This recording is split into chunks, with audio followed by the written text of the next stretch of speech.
Vamos começar? Bora começar? Pode ir. Beleza. Pode. Aonde? Pode começar aí? Pode iniciar. Porque tá valendo. Começa. Não, tá. Para você melhor, né? Depois as palavras dele, ele monta as pedras. Pode ir, viu? Se você for lançar dele, ele monta as pedras. Vou começar com isso. Pode começar. Bom dia a todos. Primeiro, gostaria de agradecer, né, aos diretores que aqui estão presentes. A satisfação, deixar agradecer do fundo do meu coração, né, pelo empenho que essa diretoria prestou, enquanto presidente, quanto à instituição 13.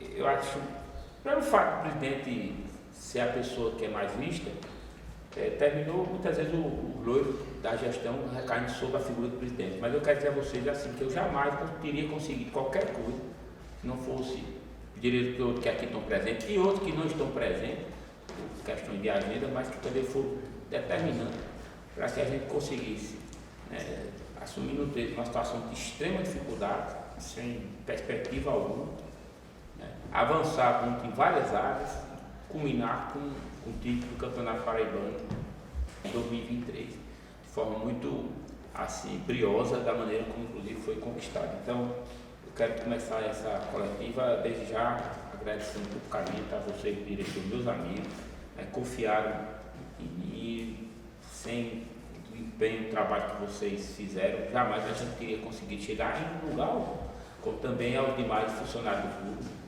que também da mesma forma, muitos aqui trabalharam com muito afinco, com muito amor ao clube, isso foi muito importante. O objetivo dessa coletiva, a gente está terminando esse mandato, domingo próximo, esse outro, nós teremos já a eleição, e antes desse mandato terminar, eu gostaria de fazer rapidamente uma prestação de conta à torcida do 13, para que ela possa ter ideia, né, de como é que a gente efetivamente está deixando o 13 hoje. Ao longo desse um ano e alguns meses que eu tive a oportunidade de ficar à frente do 13, a gente conseguiu, fruto do trabalho do jurídico, financeiro, administrativo, que está mais de 3 milhões de reais de dívida trabalhista do 13. Conseguimos quitar várias pendências outras que existiam, conseguimos durante todo esse período manter o calendário de pagamento de funcionários, de servidores, de fornecedores em dia, atletas, graças a Deus, e diante do cenário que a gente havia apresentado mais ou menos por volta de setembro, outubro do ano passado, quando a gente apresentou o orçamento, e que esse orçamento previa um déficit de quase 800 mil reais, né? A gente está terminando essa temporada com um déficit de R$ 172.569,45. Quer dizer, houve uma redução de aproximadamente R$ 628 mil no déficit que havia sido inicialmente projetado, né? Então, Mas esse valor aí não Oi? Esse valor que eu queria dia 31, né? Eu teria esse valor. Então, mais 26 mil que vai ser esse Dá ano. mais ou menos 200 mil reais, né? Perfeitamente, dá mais ou menos 200 mil reais de déficit dessa gestão, dos quais existem valores a ser reembolsados a diretores, colocaram, existe ainda um residual relacionado a parcelas de parcelamento, pagamento de parcelamento de FGTS, de INSS que havia sido feito, né, com um residual pequeno do hotel e outros fornecedores, alguma residual em relação ao escritório da advocacia, enfim, basicamente isso aí que resultou nesse valor. Nós tivemos ao longo desse ano, né, um crescimento na receita que a gente havia estimado, pelo fato do time ter avançado, obviamente, na competição, chegando à final, porém, quando você avança, você também aumenta o nível de despesa. Você tem ideia, para o 13 jogar aquela final, o 13 teve um custo de aproximadamente 23 mil reais para jogar a final em Souza, né? Que era um valor que a gente não tinha estimado. E aí teve uma gratificação que foi dada a atletas, comissão técnica, funcionários. Quer dizer, são despesas que também foram efetuadas que não havia sido colocado no planejamento inicial. Mas o fato é que a gente saiu de um orçamento previsto de R$800 mil negativo para mais ou menos R$200 mil negativo. Esse é o caixa do 13 hoje. E fizemos uma projeção, e aí independente da minha permanência ou não no 13, uma projeção para frente, e aí é uma grande dificuldade. Eu gostaria de já aproveitar e compartilhar isso um pouco com a Cida, para que ela possa entender. Porque eu acho que o que faltou ao 13, aqui não é olhando para trás, mas na realidade, é que não se trabalhava com a transparência suficiente para que a Cida entendesse e entenda as dificuldades que um clube como esse vive. Porque muitas vezes, né, os diretores assumem na tentativa de fazer o melhor possível, eu tenho certeza, mas às vezes falta a ele um pouco mais de visão no sentido de tentar dividir, compartilhar as dificuldades que é o dia a dia do clube. E principalmente o time como o 13, que você não tem receita perene. O 13 não tem receita perene. Hoje a gente tem praticamente como única fonte de receita do clube o valor da primania, que é um valor muito pequeno, né? Dá em torno de 20 mil, 20 e pouco mil. E, eventualmente pode acumular, mas isso é o que dá na média. Então 20 e pouco mil, e a única receita que o 13 tem, basicamente, é essa.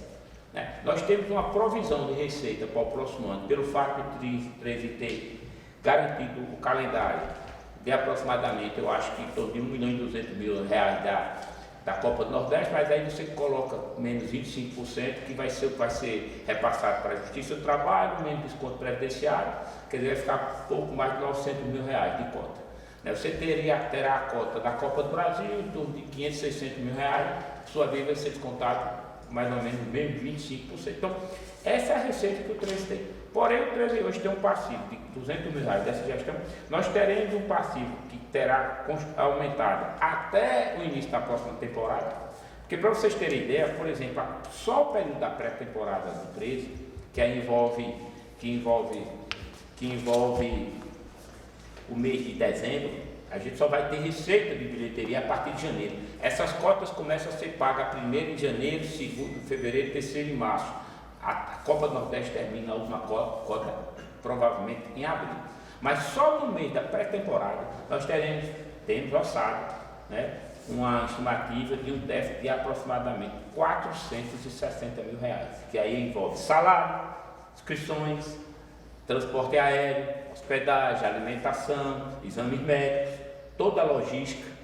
Quer dizer, aí você veja o tamanho, né, do desembolso que o 13 precisa ter até efetivamente começar efetivamente a temporada. Então, isso significa dizer o seguinte, que o dinheiro que a gente vai ter com perspectiva da receita da Copa do Nordeste cobrirá esse valor. Porém, nós temos um outro aspecto.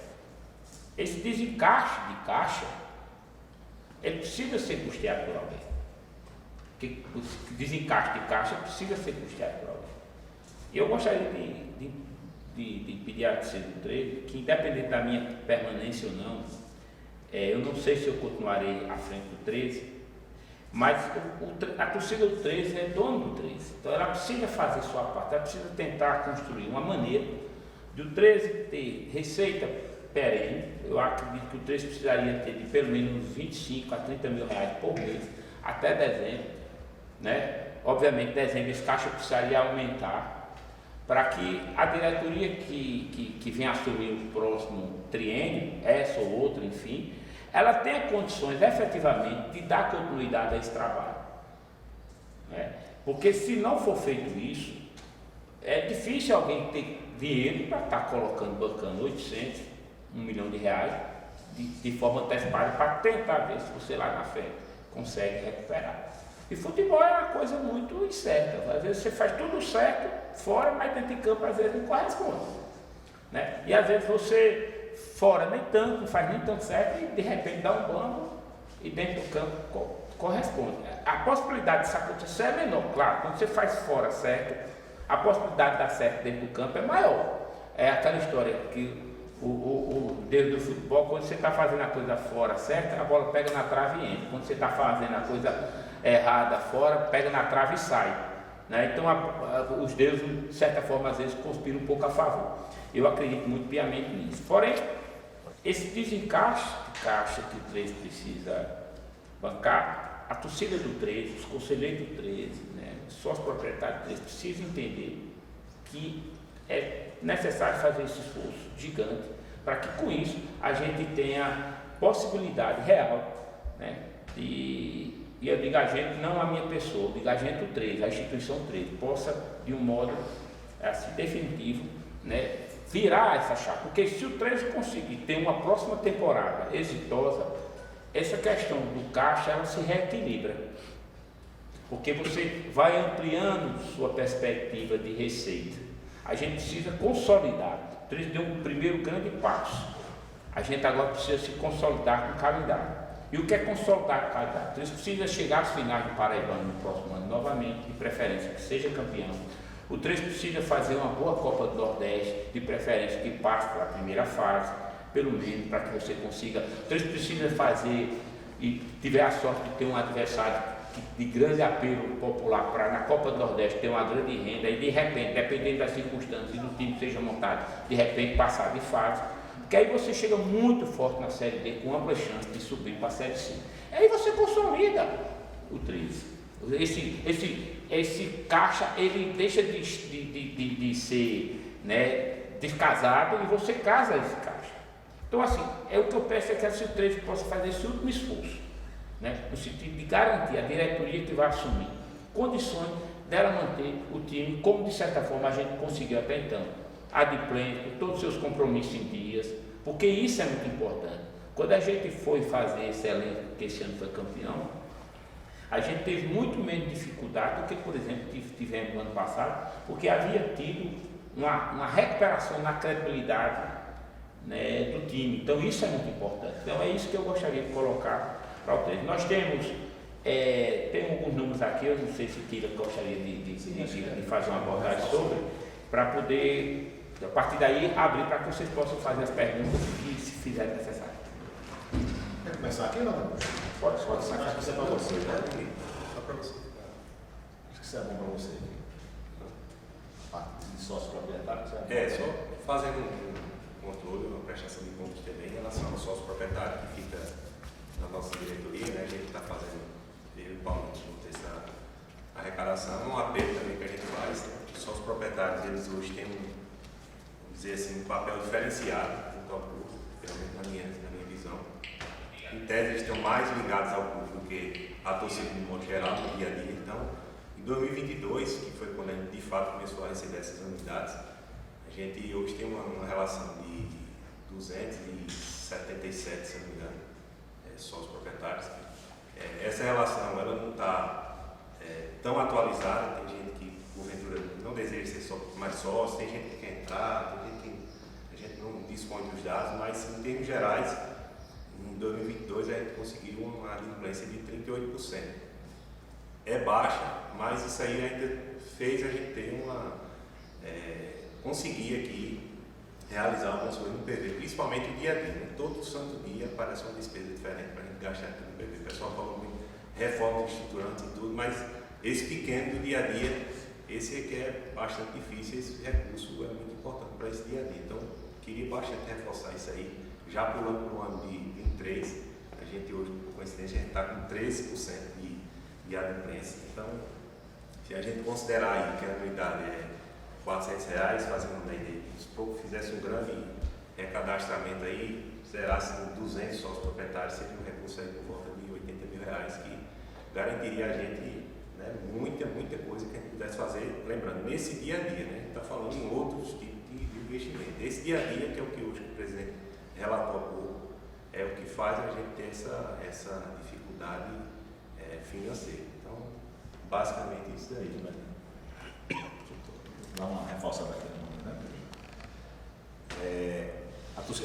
A gente sabe que a torcida gosta de ver assim, bola na rede, time em campo, né? Mas assim, parte do planejamento desse a gente já sabia que isso seria feito, é olhar um pouquinho para números. Então, aqui, eu queria reforçar alguns dos números que o presidente Arthur trouxe, porque no final das contas é a gestão desses números, gente, que permitiu que a gente chegasse até o que a gente chegou esse ano. Então, tem bola na rede, tem time em campo, mas tem número, tem gestão, é uma empresa, é uma instituição. Então, é muito importante, a gente nunca deixa, vocês devem ter percebido ao longo desse ano, nós não demos um passo maior do que a perna, né? E acho que aqui estabelece também, por exemplo, uma relação de confiança entre a torcida e a diretoria. Você aí em casa, você que vibrou com o título, com as conquistas, você sabe o empenho que essa diretoria teve ao longo desses anos. E a gente também reconhece, mas assim, expressamente o tamanho do apoio que você deu. Né? E para tornar esse crescimento sustentável, a gente realmente precisa olhar, né, para alguns números. O presidente mencionou aí as cotas de participação. Eu queria ressaltar de onde a gente partiu, tá certo? A gente partiu esse ano de cota zero. Nós tivemos cota zero, R$0. Então nós tivemos R$0 de entrada de ingresso de cota de participação. Nós temos uma projeção, como ele mencionou, de cotas aí, que já é o que vinha é crescimento, né? Mas ainda assim é números expressivos, números significativos, tem os descontos. E esses descontos nós vamos respeitar estritamente, primeiro porque eles são feitos na fonte, segundo porque a relação de credibilidade com o próprio TRT nos permitiu gerir o clube melhor. Então até é por isso que a gente precisa dessa transparência. Existe uma outra projeção de receita, né, para o ano que vem, sabe? Até aqui é boa notícia, né? Nós tivemos esse ano 7 partidas ao longo do ano inteiro, das quais 4 apenas teriam renda. Vejam a mágica, 4 partidas no ano com renda. A gente ainda conseguiu reverter um ano de campo, chegamos a 5 partidas, ótimas rendas no final, a gente tem que agradecer muito ao torcedor, mas não convive 5 rendas ao longo do ano não é suficiente para clube nenhum.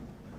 Temos uma ótima projeção para o ano que vem de pelo menos 17, imaginando que as competições se mantenham mais ou menos no mesmo formato desse ano, teremos aproximadamente 17 partidas. 17 mandos de campo. Né? 17 mandos de campo, né? Mais ou menos o dobro de partida, com possibilidade de ter mandos de campo ainda mais, né? Em classe de classificação pode superar 20, né? Sempre com rendas boas, e essa é a boa notícia. A má notícia é que nós estamos em maio, né? E estando em maio, a gente precisa manter o 13, seja, né, o grupo aqui liderado pelo presidente Paulinha, seja qualquer outro, a gente precisa manter o grupo até lá. E esse levantamento eu queria somar, né, o levantamento que ele fez de pré-temporada, que é mais ou menos um valor de R$500 milhão, que é adicionado entre novembro e dezembro. Eu queria adicionar, por exemplo, o fluxo diário, né, o fluxo mensal. Nós temos aproximadamente aqueles 25 mil que ele mencionou, que é a folha de pagamento. Mas se a gente soma aí aos tributos, aos encargos, à manutenção do PV, manutenção, né, certo? Não é reforma, não. O PV precisa ser mantido e isso nos custa aproximadamente entre 3, 4, 5 mil reais por mês. Isso totaliza de junho, eu sei que esse número é importante para vocês, de junho a dezembro, isso totaliza 357 mil reais, estimados mais ou menos as despesas de hoje. Esse 357 não se subtrai dos 460 não, soma, tá certo? O que significa dizer que a partir do dia 31 de maio, quem estiver à frente do 13 terá que despender até dezembro mais de 800 mil reais, para o clube se viabilizar no ano que vem. A primeira cota de patrocínio, o presidente já mencionou, é para janeiro de 2024, ou seja, essa renda não existe, essa receita não existe. E nós não vamos antecipar, e acho que ninguém que assume o 13 aqui vai antecipar 800 mil reais, que seria uma loucura. Você tirar do fluxo de caixa do que o time conquistou na organização no ano seguinte e desorganizar esse ano, está fora de cogitação. Né? Então é nesse cenário que a gente queria trazer esses números para vocês, né? E é bom também a torcida participar da gestão financeira do clube nessa transparência, certo? É bom que a torcida entenda que futebol não é barato, que eu acredito que a gente conquistou um pouco mais do que a gente tinha condição esse ano, e é uma grande felicidade para a torcida, mas que agora já é maio ainda, né? E a gente tem que olhar para esses próximos meses de uma forma que a gente coloque o 13 no crescimento, como o presidente mencionou, sustentável. Se esse crescimento não for sustentável, a alegria, a euforia desse ano vira tristeza no ano que vem, e não é para isso, né, que a gente está aqui. Se a gente consegue chegar em um consenso de continuidade, que é uma coisa que ainda está para definição, a gente teria, por exemplo, aqui já uma primeira sugestão de, a partir de junho, ainda formatar, discutir detalhes, porque no final das contas a gente está discutindo, né, quem assume a diretoria, como é que ficamos para o próximo ponto.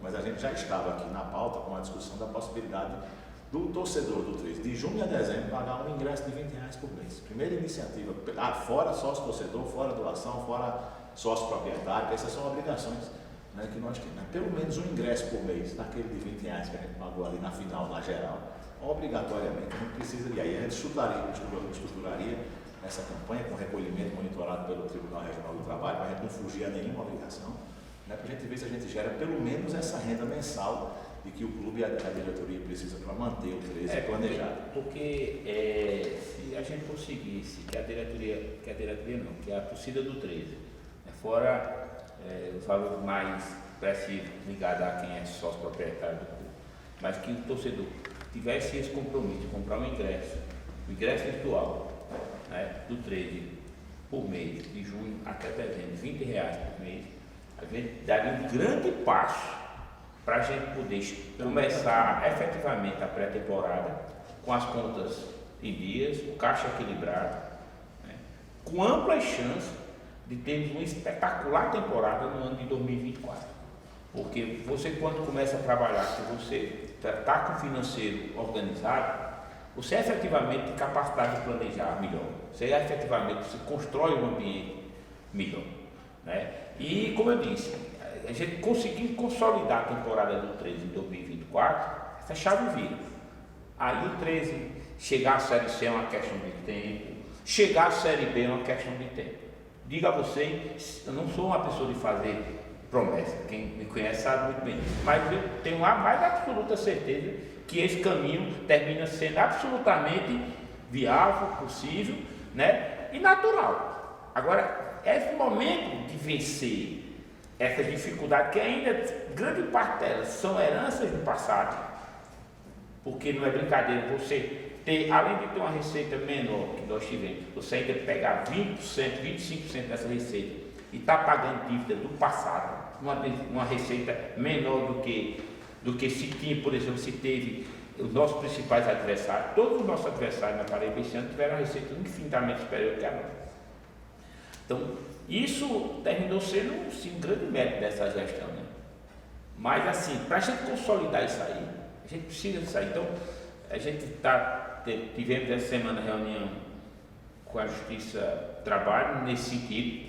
A gente vê a possibilidade de conseguir uma campanha desse tipo, para que com isso a gente possa deixar o percentual que cabe à Justiça do Trabalho, né, que dá mais ou menos 25%, e o restante a gente tentar fazer com que esse recurso possa ajudar o caixa do clube, né, a manter o clube até novembro, de preferência com saldo, para que o valor da pré-temporada, que está alçado em aproximadamente R$460 mil negativo, ele chegue no menor negativo possível, para que quando a gente receba as cotas a partir do próximo ano, ela seja suficiente para fazer a adimplência e o cumprimento rigoroso de todas as obrigações do próximo ano e, obviamente, sobrar algum valor para que a gente possa fazer o investimento para o segundo semestre da Série D, que ela precisa ver, praticamente não tem cota. Então, o time ele precisa criar um caixa no primeiro semestre do ano que vem, que vai dar lastro para que o clube possa terminar o ano com dinheiro em caixa, pagando todos os seus compromissos em dia. E esse caixa tem que ser construído no primeiro semestre. Se eu antecipo as receitas para que esse recurso do primeiro semestre depois vá pagar esse déficit que ainda foi criado em 2023, eu não vou ter condição de fazer o caixa para o segundo semestre de 2024. E aí esse descasamento é fatal, não tem jeito. Então assim, é matemática pura, isso é gestão, é matemática pura, não é achismo, são números concretos, né? E que é muito importante que acompanhe o dia do 13, a torcida que gosta do 13, ela entenda que é isso que a gente está querendo mostrar. Quando nós assumimos o 13, só priorizar a gestão, transparência é muito importante, porque senão a gente vai ser campeão um ano, no outro ano vai cair tudo de novo. Se nós não fizermos esse esforço agora, infelizmente isso vai acontecer. O Bolinho, me permite algumas interferências até para a gente poder compreender melhor e passar para o torcedor da melhor maneira. A gente já consegue notar, perceber que o 13 está fazendo um esforço coletivo para não ter que contar com o movimento da galinha quando precisa do omelete agora, para esse restante de temporada. Acho que é mais ou menos isso. Mas para a gente poder compreender qual é a ideia, assim, a gente percebe que essa diretoria que conseguiu resultados muito positivos do ponto de vista do departamento de futebol, mas eu acredito que, sobretudo, fora das 4 linhas, esses resultados que o 13 consegue, eles são realmente muito mais surpreendentes do que um título paraibano, pelo menos ao meu ver. Mas eu queria entender, existe a predisposição dessa diretoria tentar mais uma vez permanecer à frente do clube por mais 3 anos? Qual é a ideia? E a respeito dessa ideia também de, em continuando a diretoria, o que é que acontece do ponto de vista de para tentar fazer com que esse sócio patrimonial ele seja um pouco mais adimplente? Qual é a estratégia para fazer com que essa turma possa, de fato, o torcedor, esse sócio patrimonial, eles se unam nessa ideia de fazer com que o 13 chegue com um pouco mais de saúde financeira para 2024? Assim, como eu coloquei, eu não sei se eu continuo a presidência do 13. Há uma possibilidade de eu não continuar, né?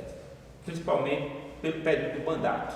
Né? A gente já está 1 ano e meio mais ou menos à frente do 13, 1 ano e alguma coisa, e esse próximo mandato é um triênio, seriam quase 5 anos à frente do 13. Eu acho difícil eu conseguir ter agenda que me permita isso. Por exemplo, eu estava reunido com 2 fornecedores de fora que vieram, tive que parar a reunião para vir aqui para o PV agora, né? Depois tenho que voltar. Então, assim, o meu dia a dia não tem sido fácil para conciliar. Minha agenda é muito cheia, quem me conhece sabe muito bem disso. E a mesma realidade acontece com a diretoria do modo geral. Então a gente tem feito um esforço muito grande como torcedor, como abnegado que somos do 13, pela história de nossos pais. Eu acho que todo mundo aqui, quase todo mundo, Raul está aqui pelo pai dele, Bush se brincar da mesma forma, Quila, Paulinho, todo mundo. Eu estou pela história do meu pai, pelo amor que tem o 13, que meu pai foi quem me ensinou. Então, assim, a gente fez um esforço muito grande para isso. Então, assim, a estratégia, na verdade, é mostrar esses números, né, como a gente está mais ou menos aqui fazendo em Minas Gerais, para que as pessoas que gostam do 13 entendam que não existe alternativa. O que a gente está propondo como solução e como direcionamento, independente do Bolinho estar feito do 13 ou não, é o que deve ser feito. E a gente está deixando um legado. Se nós tivéssemos assumido com alguma coisa minimamente assim, teria sido fantástico. Né? A gente está deixando um legado, que é o direcionamento. O cara, até o tamanho do problema, efetivamente o cara sabe qual é. Coisa que nós nem sabemos qual é o tamanho do problema quando nós assumimos o 13. Todo dia é um problema diferente. Então, hoje os problemas estão controlados, nós sabemos exatamente quais são. E quais são os caminhos e as alternativas que a gente precisa percorrer para ir melhorando e para ir vencendo. E aí a ideia é dar as condições para que dentro de campo as conquistas permaneçam e fora a gente continue avançando. E isso aí tem que ser compreendido que é uma obrigação. Eu digo que é uma obrigação, entre aspas, mas de certa forma é uma obrigação de quem gosta do 13, de quem se diz 13 anos, de quem quer que o 13 cresça, que conquiste cada vez mais espaço no cenário paraibano, nordestino e brasileiro, quem tem esse amor ao clube. Então, no momento em que a gente surge com a ideia de repente, comprar um ingresso, torcedor comprar um ingresso virtual por mês, até junho, até dezembro, de junho até dezembro, né? A gente considerando isso, vamos considerar que nós conseguíssemos mobilizar 1.500, 2.000 torcedores do 13 a esse número. Nós teríamos aproximadamente aí 35, 40 mil reais, menos o desconto, nós teríamos aproximadamente 30 mil reais. 30 mil reais associado mais ou menos aos 25 mil reais da arquimaria, nós pagaríamos completamente o dia a dia do clube até dezembro. Então, você chegaria em dezembro apenas com o déficit da pré-temporada, os 460 mil. Se houver um esforço em dezembro, ao invés de comprar um ingresso, compre 2, você já reduziria esse valor. Afora algumas questões que a gente poderia antecipar, o fato é que os recursos que estão previstos para o próximo ano, nós não teríamos antecipado ele. Porque a antecipação de uso de cota, quando você faz, é como você vender o almoço para jantar. Vai faltar alguma alimentação. Então, o que eu queria era não ter que antecipar cota nenhuma, para que os valores das cotas só fossem necessários e fossem absolutamente destinados para o investimento do trabalho do time em 2024, né? A partir de 2024, e não gaste já de forma antecipada. Porque se a gente for antecipar, a gente for fazer, a gente vai ter que antecipar. Quando o recurso vier, eles já estão comprometidos. Ou seja, a capacidade de investimento fica zero no ano que vem.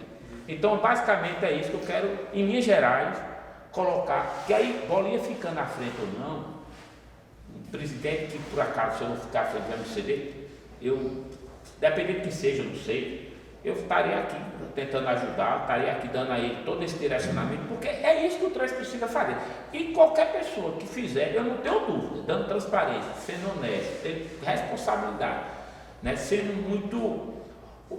muita gente me pergunta, o que é que vocês fizeram para poder chegar? Eu digo, rapaz, primeira coisa, a gente deu muito não. Muito não. E eu acho que a melhor forma de se fazer gestão é dizendo não, com responsabilidade. Porque às vezes o sim é fácil, mas ele custa muito caro. Então você vai contrariar interesse, tem pessoas que ficam com raiva de você, tem pessoas que deixam de falar com você, mas infelizmente tem pessoas que lhe difamam, né, que vai para a rede social tentar atingir a sua honra. Mas a gente faz isso porque eu nunca tive medo de cara feia. Até porque se fosse assim, eu acho que nem me espelho nem olhar. Mas o fato concreto é que eu não tenho medo de contrariar interesse. Quem sabe, me conhece, sabe muito bem disso. Eu faço aquilo que eu acho que precisa ser feito. Se as pessoas gostarem, bem. Não gostarem, paciência. Mas eu estou fazendo aquilo que eu acho que é o melhor para aquilo que eu estou à frente. Eu sempre procurei agir dessa forma, com a mais absoluta transparência, né, com a mais absoluta verdade, né. Não sou dono da verdade. Muitas vezes acho uma coisa e as pessoas me convencem e eu mudo a opinião, não tenho ideia fixa sobre absolutamente nada, mas uma coisa eu tenho certeza: fazer gestão em um clube como o 13 é preciso ter alguém com coragem para dizer não. Dizer não à torcida no momento que a torcida dá pressão que quer que contrate jogador A, B, C, D, certo? E a gente toda hora recebe essa pressão. Basta o time não jogar bem, é suficiente para você. Eu não acompanho muitas redes sociais, mas eventualmente você olha. Você vê uma avalanche de crítica disso e daquilo, que não presta isso, que não presta aquilo. E aí o torcedor está no papel dele, faz parte, o torcedor é passional, é natural. Eu também sou passional quando sou torcedor, Quila, Paulinho Augusto, todo mundo é passional. E aí você dá um pouco desse desconto. Porém, é pressão que você recebe, é preciso você ter muita segurança em dizer não, saber exatamente o que você vai fazer, para que você não, de repente, não perca o rumo do planejamento que foi efetivamente tomado. Você veja o seguinte: nós fizemos um elenco relativamente enxuto. Olha o nível da assertividade. Nós fizemos efetivamente 4 dispensas. Né? 4 dispensas. Quer dizer, um nível de aproveitamento. Menos de 20% de É um nível de aproveitamento altíssimo. Você pegar um times como o Flamengo, né, e outros, você tem um percentual de erro de contratação gigantesco. A gente foi extremamente feliz pelo fundamental trabalho que a comissão técnica fez juntamente com a diretoria de futebol no comitê técnico. Então, assim, em vários aspectos a gente foi muito feliz. Agora, foi dito inúmeros não, inclusive a comissão técnica. Ele recebeu muito não mesmo. Né? Eu tive vários arranca-rabo com o treinador dele, uma pessoa que eu tenho uma estima muito. Mas eu tive vários arranca-rabo, porque ele tinha, ele disse, não vai não, professor. Mas por quê? Porque eu sabia que aquilo não podia ser feito. E eu disse, ó, e até teve uma reunião que eu disse, ó, você quer estar certo, quer ser feliz. Vamos, é prefiro ser feliz do que estar certo. Então, assim, isso é a realidade. Você pode até estar certo na sua convicção, mas ele precisa ser feliz. E a felicidade está na conquista do título. E a conquista do título só vai acontecer se o jogador tiver com salário em dia, se os fornecedores tiverem com seu recebimento em dia, se os funcionários tiverem com seu recebimento em dia. Isso que o senhor está propondo vai aumentar o custo de tal maneira que esse dinheiro vai faltar em algum lugar. Então é não que se dá. Então assim, é preciso que a pessoa tenha esse planejamento e tenha coragem de dizer não, para que amanhã, como o resultado seja o seu sim. O Bolinha é nítido, desculpa até interromper o pessoal que me tem perguntas a fazer, mas assim, é nítido a gente tá diante de pessoas que demonstram, inclusive, que com muita transparência, como você aponta, tem feito esse trabalho no 13 com muita dignidade e honra, tem buscado fazer com que o 13 avance, cresça e volte a ser o 13 que o torcedor quer, né? O 13 que o torcedor sonha.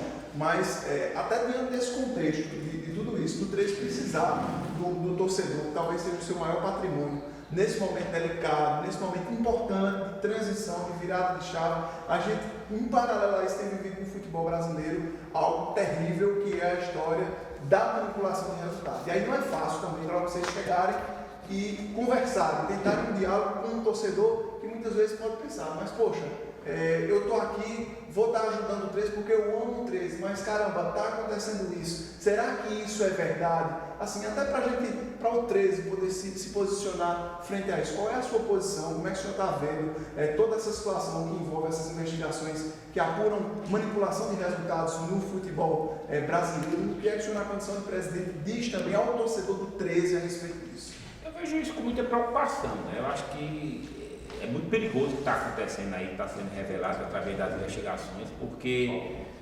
isso tira muita credibilidade do futebol. Isso é terrível, né? E eu torço muito que as investigações cheguem ao limite do limite do limite, que todas as pessoas hoje que são responsáveis por isso sejam efetivamente, primeiro, descobertas, investigadas e punidas, para que a gente possa virar essa página no futebol brasileiro. Isso existe, na verdade, no mundo há muito tempo, né? Como as bancas de aposta, de certa forma, operam no Brasil há pouco tempo, isso termina sendo um pouco novo para a gente aqui no Brasil. Mas isso é um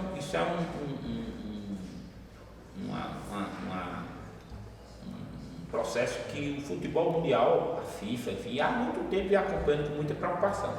Eu torço demais que haja, por parte de todo mundo que está investigando aí, muita felicidade no alcance das suas investigações, na descoberta de quem esteja envolvido. Inclusive, quando a gente teve a primeira reunião com o elenco, que foi campeão esse ano, foi a primeira coisa que a gente abordou ao time, que nós estaríamos absolutamente atentos a ver qualquer comportamento suspeito e a gente imediatamente afastaria o atleta se a gente sentisse qualquer comportamento suspeito.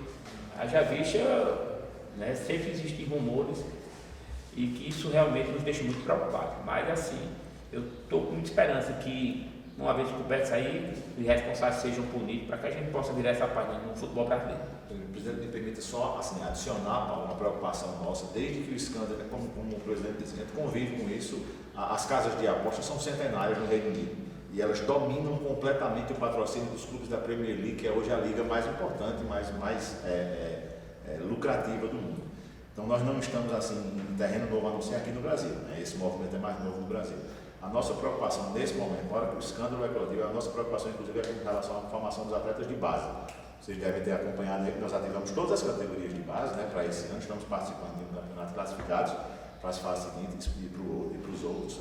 Então assim, a nossa preocupação com os professores de educação física, que são os professores da Academy e que são os mesmos professores que estão encarregados da divisão de base, desde essa categoria, conscientizar crianças e jovens de que isso é um problema com o qual eles vão conviver a vida inteira. Então a regra aqui no 13 é tolerância zero e não é só no profissional não, nós estamos trazendo essa preocupação para a formação dos atletas. É muito importante isso.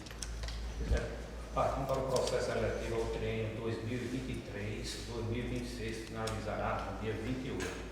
Na próxima quinta-feira, dia 25, batida das chaves. Sabendo que o presidente e os pais do diretoria vêm conversando nos 13 anos, várias e várias oportunidades. O presidente do Conselho Deliberativo, que é Anatólio Chaves, está fora de Paris, ele vai voltar na próxima segunda-feira.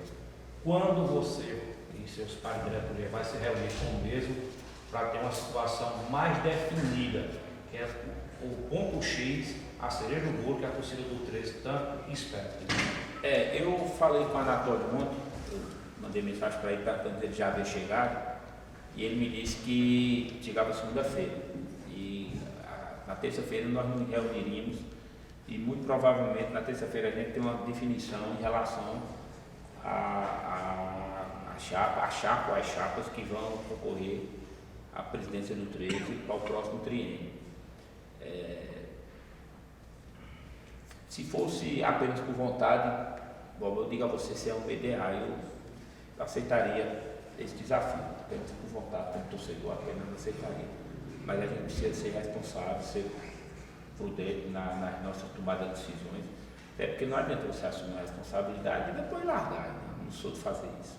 E não tem sido fácil para mim, de fato, conciliar. E aí vamos sentar com o Anatólio para a gente poder ver a melhor maneira que a gente pode construir, pensando na instituição 13. Pensando na instituição 13. O que for melhor para o 13, dentro das conjunturas, das circunstâncias, daquilo que a gente possa conciliar, vamos tentar encontrar uma forma de permitir que o 13 continue avançando administrativamente, né, dentro do campo, né, e que o nosso Galo, com isso, consiga cada vez mais conquistas, né? Consiga, principalmente, a coisa que todo 13 anos pensa muito, que chegue bem no seu centenário, para que com isso a gente consiga fazer uma grande festa em nossa cidade. Se Deus permitir, de repente, comemorando um centenário com acesso, né? Que se o 13, por acaso, ano que vem, tiver possibilidade de ascender para a Série C, o 13 chegaria, né, no ano do seu centenário, na Série C, deve que estiver chegando pelo menos na Série B, mas uma escala de cada momento. Eu tenho muita vontade de ver o 13 na Série B, pelo menos na Série B do brasileiro. Eu acho que é o lugar que o 13 deveria estar. Tem torcedor para isso, tem camisa para isso, né? Você veja a quantidade de time que tem na Série B, eu tenho visto analisado, não tem a expressão que o 13 tem, não tem a marca que o 13 tem, não tem o tamanho da torcida que o 13 tem, não tem inclusive a simpatia que o 13 tem do ponto de vista nacional. Eu não sei se pela própria. O nome 13 é sui generis, né? O nome 13, enquanto time, é sui generis, então isso termina prendendo a atenção. O fato é que, nacionalmente, o 13 sempre é muito reconhecido. As pessoas sabem que o 13 efetivamente existe, né? Então, o 13 é um time de muita camisa, de muita expressão, de muita história. E eu, do que couber a mim, estando na diretoria efetivamente, com cargo ou não, vou estar sempre presente, dando minha contribuição, né? Agora com um pouco mais de experiência, porque vivi uma experiência que eu nem imaginava um dia viver, de verdade. As circunstâncias da vida me colocaram nesse desafio. Sou muito grato a Deus por ter me permitido isso, né? Mais uma vez, a nossa diretoria por ter feito todo esse trabalho, a todos que participaram desse projeto, porque vocês não imaginam quanto esse trabalho foi feito há 4 anos, literalmente há 4 anos. Bolinha, só para finalizar da minha parte, a gente sabe que está um pouco longe, mais ou menos, o mês de dezembro, vai ter eleição agora também, dependendo de você ficar ou não. Qual é a expectativa da diretoria relacionada à volta dos trabalhos do time profissional, com o treinador, com treinos, que a gente sabe que 2023 não acabou e vai acontecer isso. Vocês estão planejando isso mais ou menos o quê? Depois do aniversário do time, tem mais ou menos um mês, porque dezembro já fica bem próximo, né? Não, na verdade assim, o planejamento certo, né, correto para o 13, seria agora já em agosto, acertar com a comissão técnica, para que a comissão técnica comece a fazer o trabalho de prospecção de nome de jogador. O ano passado a gente começou a fazer o trabalho em julho, sem a comissão técnica contratada. Esse trabalho deve começar já em julho, sem a comissão técnica contratada, mas com a comissão técnica contratada, aí também tem um olhar da comissão técnica, já em agosto, fazendo a análise. Como é que a gente fez? A gente pegou para cada posição, a gente elegeu a opção A, a opção B, a opção C, a opção D. E aí a gente fazia a prospecção. A opção A, não deu, não fechou por qualquer razão, aí ia para a opção B, não deu, aí ia para a opção C, não deu, ia para a opção. Tiveram atleta que na opção A já deu certo, tiveram atleta que posições que infelizmente são posições mais difíceis que a gente não conseguiu a opção que a gente efetivamente gostaria. E um dos maiores adversários que o 13 teve no ano passado, na formação do elenco, foi a falta de calendário. Nós não teremos esse adversário esse ano. Pelo contrário, nós teremos um aliado. O 13 tem um maior calendário que o Clube da Paraíba pode ter. Tem como ter, pelo menos hoje, né, o 13 terá o maior calendário que o Clube da Paraíba tem. Uma competição nacional, que é a Série D, outra nacional, que é a Copa do Nordeste, e a competição regional que existe, que é a Copa do Brasil e a Copa do Nordeste. Então, do ponto de vista de calendário, o 13 está bem.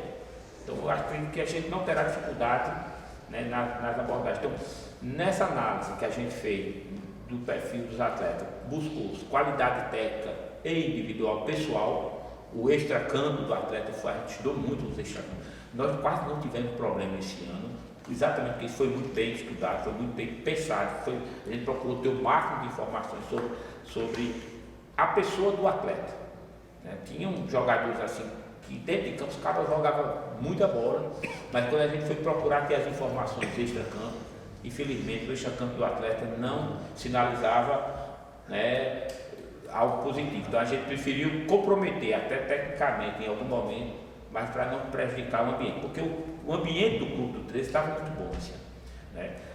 Transformou-se numa verdadeira família. Quem estava vivendo no clube, do dia a dia do clube, enxergava isso de forma muito clara. Isso é uma conquista fantástica. né? E obviamente vamos fazer de tudo para que a gente possa manter, né, esse trabalho nesse sentido. O que deu certo, eu acho que deve ser mantido e mais do que isso, ampliado. E acredito que isso vai ser mantido e ampliado. Então, comissão técnica definida em agosto, né? Mas o trabalho de planejamento e de prospecção de nomes já a partir de julho. Me permita só fazer um esclarecimento aqui, Gustavo, de novo, de número, Gustavo, para vocês entenderem a importância do que é a gestão até nessa parte de campo, e ressaltar de novo aqui o trabalho sensacional que o Lúcio e o Igor fizeram também com o Joba depois da hora que chegou. Nós estamos prevendo aqui, nessa nossa projeção que nós temos a vocês, um aumento de folha de aproximadamente 25% a 30% para o ano que vem no 13. Não existe estouro porque existe cota. Continuamos com o pé no chão, mas ainda assim, sem divulgar, porque quem respeita as eleições. Nós temos eleições, a direção é quem vai definir. Mas há uma estimativa de aumento de 25% a 30% no elenco. Mas há uma estimativa de aumento de qualidade muito maior do que os 25%, 30%, exatamente pelo que o presidente disse. Quando a gente empatava de miar, às vezes o jogador decidia por quem tinha calendário maior. Então, o que provavelmente vai acontecer, na nossa perspectiva, é que com praticamente a mesma folha, a gente tem um ganho de qualidade técnica muito maior em campo. De novo, é estimativa que a gente não tem, né? A gente não tem a bola de questão, mas há a perspectiva da gente aumentar a folha em 25%, 30% e aumentar a qualidade técnica do elenco em muito mais do que isso. De novo, número, eu peço desculpa por ter repetir número e gestão, que virou instrumento de trabalho ali da gente. A Chapecoense, quando foi... A Chapecoense saiu da Série D para a Série A, na sequência. E se manteve na Série A, chegou à final daquela competição, inclusive culminou com a tragédia. Eu vou muito lá, e a época que eu um pouco sair, um dos grandes pilares daquele trabalho, que foi feito pelaquela diretoria da Chapecoense, foi exatamente a disciplina orçamentária. Então a Chapecoense crescia, mas ele tinha um teto. Ele não ultrapassava em hipótese nenhuma aquele teto estabelecido. Então essa disciplina orçamentária que a Chapecoense viveu à época, porque ela sabia da limitação de receita, que Chapecó é uma cidade com um pouco mais de 200 mil habitantes, certo? É praticamente a metade da população de Campina Grande. De um time que não tinha tradição, né? Um time a Chapecoense é um time da década de 70, que é um time novo. O 13 é um time centenário. Então, a diferença é eles fizeram o trabalho. Quando houve aquele acidente, que infelizmente toda a diretoria morreu junto com aquele. Então houve a descontinuidade, hoje a Chapecoense vive mergulhada em dificuldade, porque não mantiveram esse tipo de trabalho de disciplina orçamentária. Isso é muito importante. Né? Às vezes o torcedor diz, não, contrata o jogador tal, a gente se reúne aqui e paga por fora. Não funciona. Isso termina comprometendo o ambiente interno. Isso não ajuda. Porque os jogadores começam a refugar aquilo ali, começam a criar cisões no elenco. E o elenco ele tem, como o nome já diz, tem que ser um elenco que se transforme em uma equipe. Você, do contrário, você só fica no elenco. Aí você não consegue transformar na equipe. E se o elenco não se transformar na equipe, esse time não tem competitividade. Pode ser individualmente a seleção do mundo. Um exemplo vivo disso, o PSG é um elenco, mas não é uma equipe. Se não conseguir transformar o elenco para uma equipe, não funciona. E esse passo não é tão fácil como se imagina. Mas esse processo de migração tem que existir. Se você destoa muito, você não cria, né, uniformidade, você não cria possibilidade de haver integração e efetivamente a equipe ser constituída. Perfeito.